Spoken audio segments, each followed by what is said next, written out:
नमः पार्वती पते हर हर महादेव। श्रवण मास के इस प्रातः काल में आप सबका स्वागत है। आप सबका दिन भगवान शिव की कृपा से खुशहाल बना रहे, ऐसी हम कामना करते हैं। चलिए आज की श्रवण मास कथा का आरंभ करते हैं।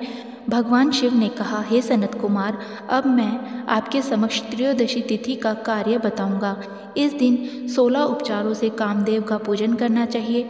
अशोक, मालती पुष्प, देवताओं को प्रिय कमल, कोसुम्भ, बकुल पुष्पों और अन्य प्रकार के सुगंधित पुष्पों, रक्त अक्षत, पीले चंदन, शुभ सुगंधित द्रव्यों और पुष्ट प्रदान करने वाले और तेज की वृद्धि करने वाले अन्य पदार्थों से पूजन करना चाहिए। नवेद और मुख के लिए रोचक तांबुल अर्पित करें।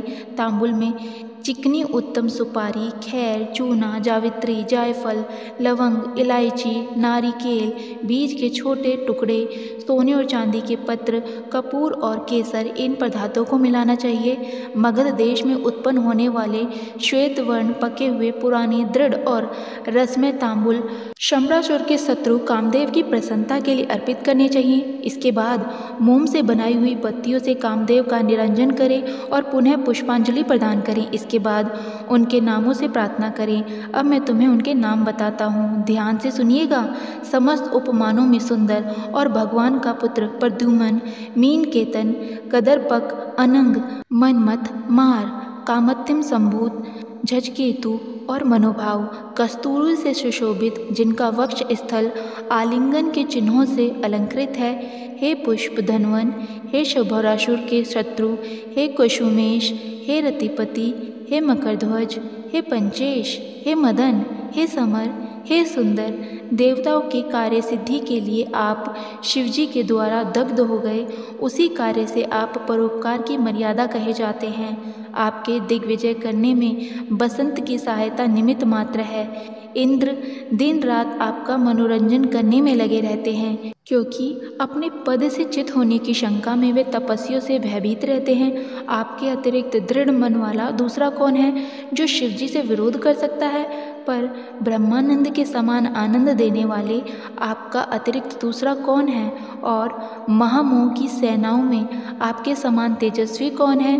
अनिरुद्ध के स्वामी और मल्यगिरी पर उत्पन्न चंदन तथा अगरू से सुवासित विग्रह वाले जो देवेश कृष्ण पुत्र हैं, वे आप ही हैं। हे शरदकालीन चंद्रमा के उत्तम मित्र, हे जगत की सृष्टि के कारण, जगत पर विजय के समय दक्षिण दिशा तथा पवन देव आपके सहायक थे। हे नाथ, आपका अस्त्र महान निष्फल न होने वाला, अत्यंत दूर तक जाने वाला, मर्म स्थल का छेदन करने वाला, करुणा शून्य और प्रतिकार रहित है। सुना गया है कि वह अत्यंत कोमल होते हुए भी महान शोभ कराने वाला और अपने तुल्य पदार्थ को भी दर्शन मात्र से शोभित करने वाला है। जगत पर विजय करने में सहायक होने से प्रवृत्ति ही आपका मुख्य अलंकार है। हे विभु, आपने सभी श्रेष्ठ देवताओं को उपहास के योग्य बना दिया है, क्योंकि ब्रह्मा जी स्वयं अपनी पुत्री में कामासक्त हो गए, विष्णु जी वृंदावन में अनुरक्त कहे गए और शिवजी पर स्त्री के कलंक के कारण अस्पर्श्य हो गए। हे मानद, ये वर्णन मैंने मुख्य रूप से किया है, अधिक कहने से क्या लाभ।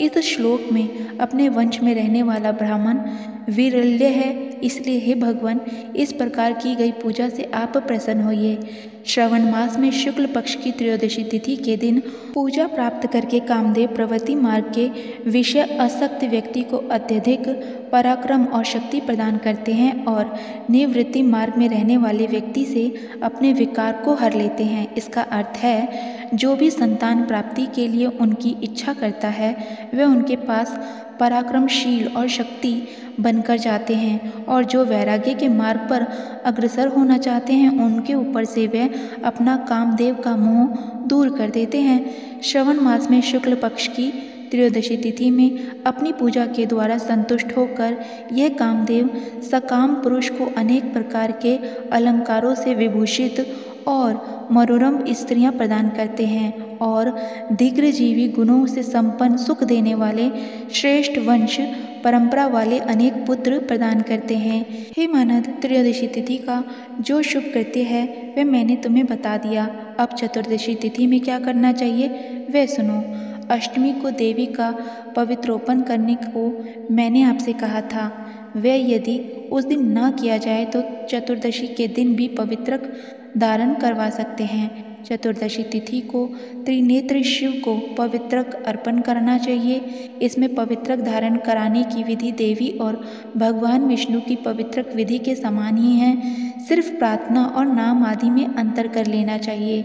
शैव आगम और जाबल आदि ग्रंथों में इसकी जो विधि है उसी को मैंने कहा है। विकल्प से इसमें जो कुछ विशेष है उसे मैं आपको बताता हूँ।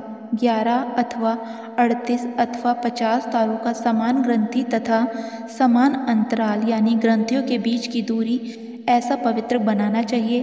पवित्रक 12 अंगुल प्रमाण के, 8 अंगुल प्रमाण के, 4 अंगुल प्रमाण के अथवा तो पूजित शिवलिंग के विस्तार के प्रभाव वाले बनाकर शिवजी की प्रसन्नता के लिए अर्पण करने चाहिए।